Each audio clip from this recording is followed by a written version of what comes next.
Narmada park ખાતે યોગ દિવસની ઉજવણી કરવામાં આવી.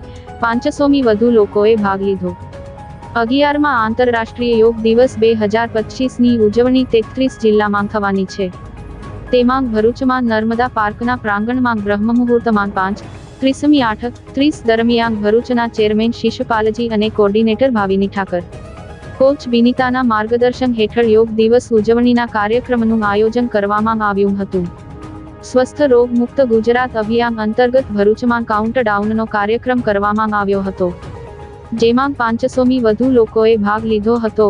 ગુજરાત રાજ્ય યોગ બોર્ડનો હેતુ સમગ્ર ગુજરાતના લોકો નિરોગી રહે અને રાજ્યના દરેક નાગરિક સ્વસ્થ જીવનશૈલી અને નિરોગી જીવન જીવે તેને પ્રોત્સાહિત કરવાનો છે.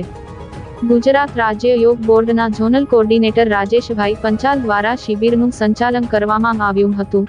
આ પ્રસંગે ભરૂચના ધારાસભ્ય રમેશ મિસ્ત્રી, રેસિડેન્સ એડિશનલ કલેક્ટર એન.આર. ધાંધલ, જિલ્લા આગેવાન પ્રકાશભાઈ મોદી, કારોબારી જિલ્લા પંચાયત ચેરમેન ધર્મેશભાઈ મિસ્ત્રી, GNFCS એન.આર. ક્લબના પ્રેસિડન્ટ પંકજભાઈ પુરોહિત સહિતનાઓ ઉપસ્થિત રહ્યા હતા.